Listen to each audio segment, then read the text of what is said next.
Hello everyone. आज हम राष्ट्रीय किसान पंजीकरण और तस्करी रोधी प्रणाली के बारे में बात करेंगे। भारत सरकार ने किसानों के हितों और देश की अर्थव्यवस्था को ध्यान में रखते हुए उन्होंने आजकल एक स्कीम निकाला है जिसमें हर किसान को अपना एक रजिस्ट्रेशन करना होता है। यह वास्तव में भारत सरकार का एक बेहद समझदारी भरा और क्रांतिकारी कदम है। अक्सर सब्सिडी वाले खाद जैसे यूरिया और डीएपी की कालाबाजारी और सीमा पार तस्करी के कारण हमारे देश के खजाने और वास्तविक किसान दोनों को नुकसान होता था। इस डिजिटल रजिस्ट्रेशन से अब सीधे असली किसान को जितनी उनकी ज़मीन के अनुपात के हिसाब से खाद मिलेगी। भारत सरकार जो खाद और यूरिया हमारे किसान भाइयों के लिए भारी सब्सिडी पर देती थी, अब उसी अनुपात में उनको मिलेगा। इसके लिए जो है फार्मर को फार्मर रजिस्ट्री के वेबसाइट पे जाना होगा, जहाँ पे उनको सेल्फ मोड ऑन करना होगा। उसमें साइन अप करके अपना डिटेल देना होगा, देन साइन इन करके आधार कार्ड नंबर, फिर जिस पे ओटीपी आएगा उसको देना है, देन अपना गाटा संख्या जो भी उनका है उसको ऐड करके फ़ोटो एंड सिग्नेचर करके अपलोड करना है, जिससे उनका जो है रजिस्ट्रेशन कंप्लीट हो जाएगा।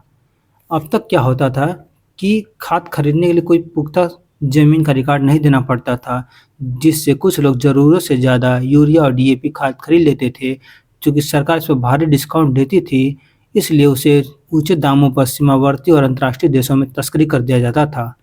पैसा भारत का, हमारे किसान का, लेकिन मज़े विदेशी ले रहे थे।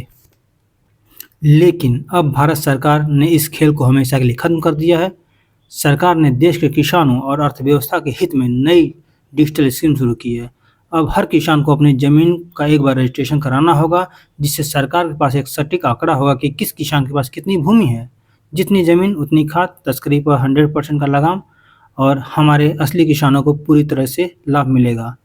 चूँकि भारत सरकार यूरिया की एक बोरी जो लगभग 45 किलो की होती है, अब 4500 रुपये की भारी सब्सिडी चुकानी पड़ रही है, जिसकी यह कीमत पहले जो है 2900 रुपये थी। चूँकि भारत सरकार जो पहले 1.7 लाख का करोड़ का जो है अतिरिक्त सब्सिडी देता था, अब यह डिमांड बढ़ने के कारण जो कि रेट 4500 रुपये हो गई है, उसके कारण जो है 3.4 लाख करोड़ रुपये देना एक्स्ट्रा पड़ रहा है।